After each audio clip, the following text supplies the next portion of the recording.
Magsipo tayo sandali. No? Muli mga kapatid, magandang umaga po sa inyong lahat. Yung mga magulang na naririto na merong higit sa isa ang anak, siguro sa ating ebanghelyo sa ngayon, makaka-relate po kayo. No? Bakit? Kasi kapag marami yung mga anak, mapansin po natin, iba't iba ang ugali ng bata. Merong madaling sumunod, merong ayaw sumunod. Merong iba na salita ng salita, merong iba naman ay tahimik. Naalala ko sa aming pong bahay, 3 kami magkakapatid na puro lalaki. At nung kami ay lumalaki, ang bawat isa po sa amin ay may kanya-kanya assignment sa bahay. Merong maghuhugas ng pinggan, merong mag-aayos ng lamesa, merong magwawali ng bahay. At ang sabi sa amin ng aming nanay ay, kaya kong gawin ang lahat ng yaan. Pero mahalaga na habang bata pa kayo, kayo ay natututo sa mga gawaing bahay. Kung maganda po itong ating ebanghelyo sa ngayon, sapagkat sa ating pong ebanghelyo, isang talinhaga ang ibinahagi ni Jesus kanino? Sa mga punong saserdote at matatanda ng bayan. Iba po yung kanyang kausap. Kasi minsan ang kausap ni Jesus ay yung madla lamang, no? General public. Pero sa ating ebanghelyo, ang kanyang kausap sa kanyang talinhaga ay yung mga chief priests and elders. Ibig sabihin, ito yung mga taong nakapag-aral. Sila yung may nakakaalam sa mga batas ng Panginoong Diyos. At ano ang kanyang ibinahaging kwento o talinhaga? Kwento ng 2 anak na lalaki. Pero bago niya banggitin ang talinhaga, ang kanyang munang sinabi ay, ano ang palagay ninyo rito? No? Merong katanungan muna si Jesus. Kakaibayaan. Sapagkat madalas yung kanyang talinhaga ay hindi nagsisimula ng mga tanong. Pero dahil ang kanyang kaharap ay mga punong saserdote at matatanda ng bayan, mahalaga na masabi ni Jesus, ano ba ang pangunawa ninyo rito? Sino kayo sa 2 anak na aking babanggitin? Bakit? Kasi gusto mo ni Jesus na sa kanilang manggaling ang sagot sa kanyang katanungan. Kasi minsan gusto natin spoon feeding, no? Binibigay kaagad sa atin yung aral, yung lesson. Pero iba din kasi kapag tayo mismo ang nakarealize ng isang bagay. No? Sa bahay din ganyan, minsan. Kapag ikaw mismo ang nakarealize ng isang bagay na masama o maaaring mabuti, mas naaalaala mo ang bagay na iyon. Kaya nga po sa ating ebanghelyo, 3 bagay po ang pinapakita dyan. Una, yung paanyaya. Paanyaya ng ama nang magpunta yung kanyang mga anak sa ubasan. Kasi po itong ating ebanghelyo sa ngayon ay talinhaga hindi ng may-ari at ng kanyang mga katiwala. Kung hindi mismong tatay ang lumapit sa kanyang mga anak at sila'y inimbitahang pumunta sa ubasan. Bakit? Sapagkat simula pa lamang gusto nang mabatid ng ama ng kanyang mga anak na ito ay walang sapilitan. Sapagkat ito ay hindi lamang niya ubasan. Ito ay ubasan ng buong pamilya. Hindi lang dapat siya ang merong responsibilidad sa ubasan, kung hindi dapat tulong-tulong kasama yung kanyang mga anak. Kasi kapag pumalpak yung kanilang ubasan, buong pamilya ay damay. Buong pamilya ang magugutom. Wala silang pagkukunan ng pagkain araw-araw. Pero kung sakasakaling magpunta sa ubasan yung kanyang mga anak, gusto rin siyempre ng ama na ito ay hindi sapilitan. No? Kasi yan ang isang bagay na laging ating makikita sa Panginoon. Hindi tayo kakalat ka rin patungo ng ubasan. Hindi tayo pipilitin o tatakutin ng Diyos na kailangan tayo ay magpunta at magtrabaho sa kanyang ubasan. Kasi hindi alipin ang tingin ng Panginoon sa atin kung hindi anak. At may mga pakakataon, we could disappoint God. No? Pwede natin ma-disappoint ang Panginoon sa ating mali o hindi magandang pag-uugali. Pero hindi nawawala pa rin yung pag-ibig ng Panginoon sa atin. Kasi ang sabi nga natin, hindi nababago ng ating ugali ang pag-ibig sa atin ng ating mga magulang. Yan po yung unang ating tignan. May mga pakakataon ba na ating ginagawa ang isang bagay dahil tayo ay napipilitan lamang? May mga pakakataon ba na tayo ay nagpupunta, nagpapakita, pero mabigat naman sa ating kalooban? Ngayon pong araw na ito ay kapistahan ni Saint Therese of the Child Jesus, no? Dahil linggo ay hindi po siya ipinagdiriwang ngayong taong ito, maliban sa mga lugar na siya mismo ang patrona. Pero ano ang laging sinasabi ni Saint Therese? Ang lahat ng bagay, kahit maliit, ay mahalaga sa Diyos. Basta gawin ng may pag-ibig. Basta gawin ng may pag-ibig. Yan ang unang paalaala sa atin. Lahat ba ng ating ginagawa, maliit man o malaki, ay ginagawa natin ng may pag-ibig.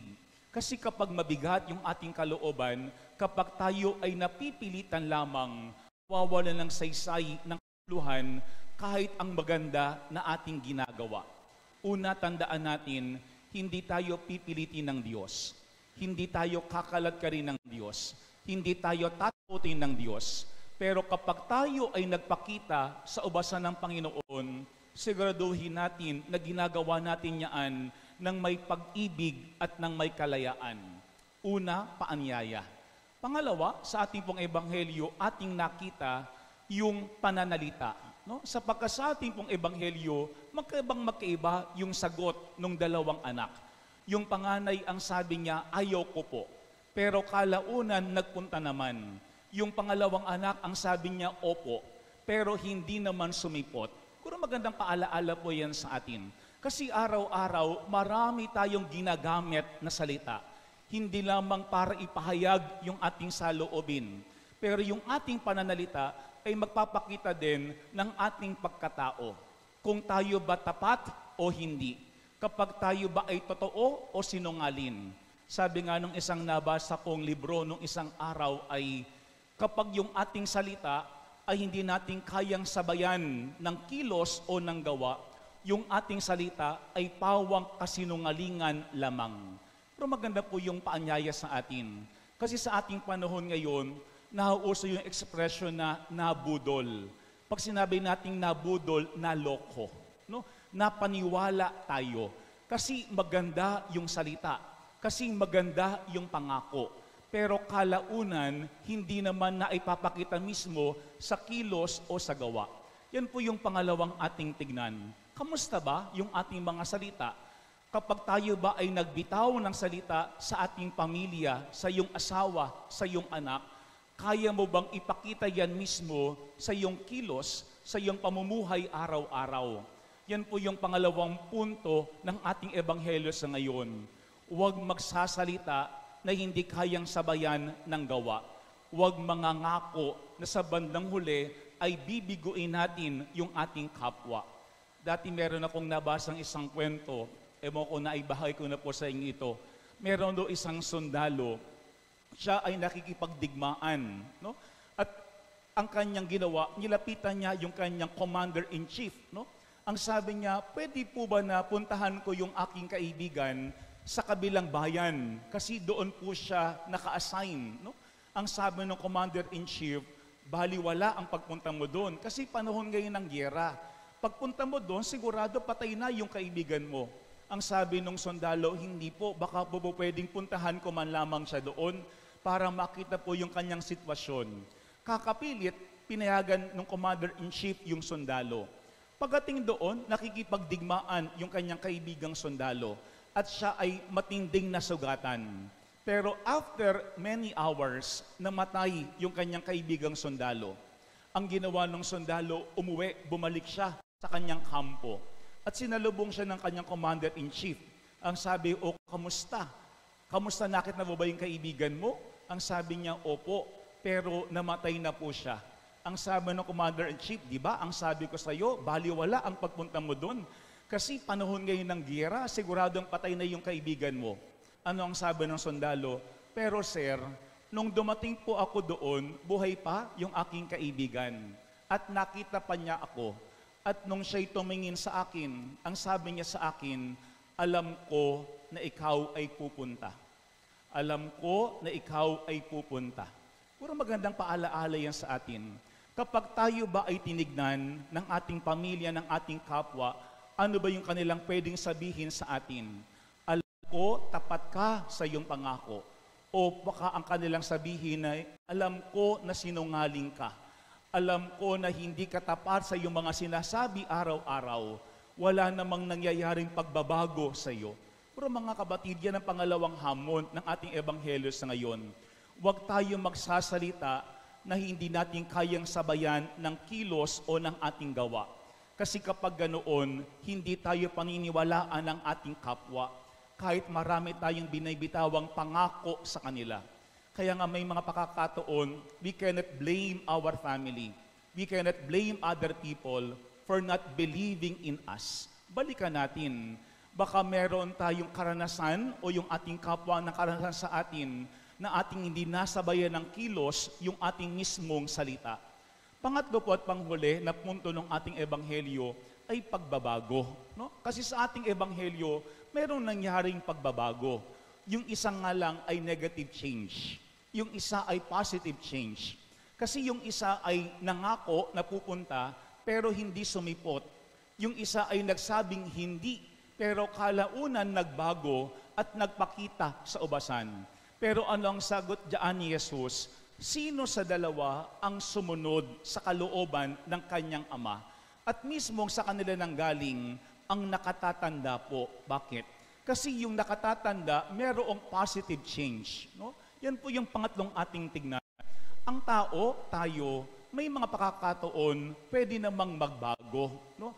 Pero sana yung ating pagbabago ay positibo, yung maganda. Sabi nga natin minsan, ang nakakalungkot, kapag sinasabi natin tumanda ng walang pinagkatandaan. Ano ibig sabihin noon?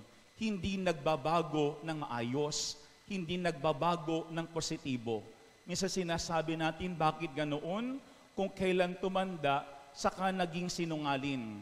Kung kailan tumanda, saka naging magasbang ang pag-uugali. Kung kailan tumanda, saka naging masama ang kanyang kinikilos. Sana habang tayo ay tumatanda, nababago tayo. Nababago sa paraan na positibo. Puro maganda pong ating tignan, paano ba talaga tayo makapagbabago ng positibo sa ating buhay? Meron po tatlong bagay na napakahalaga, no, para makaroon ng changing for the better. Yung unang mahalaga ay we have to acknowledge our mistakes. No? Kailangan ating matanggap at maamin yung ating maling kilos o maling ginawa. No? Kasi minsan ang problema nga natin ay meron ng kamalian pero tinatanggi pa natin. O kaya atin ding isinisisi sa ating kapwa. No? Kapag walang pag-amin, walang mangyayaring pagbabago. Kapag ang bawat isa ay palaging nagtuturuan, walang mangyayaring pagbabago. Kaya ang ating unang laging titignan ay, kamusta ba yung iyong buhay ngayon? Kontento ka ba sa ganyang pag-uugali? No? Kasi kapag alam mo na merong mali at merong dapat ayusin, meron tayong dapat gawin. Yan ang pangalawa. Ang mahalaga pangalawa is to go out of our comfort zones and do something about it. No? Kasi ang sabi nga nila, yung pagbabago, hindi yan madali. No, bakit? Kasi unti-unti, meron tayong kailangan ayusin, baguhin sa ating pag-iisip o sa ating kinikilos na maaaring ating nakasanayan na sa nakaraan.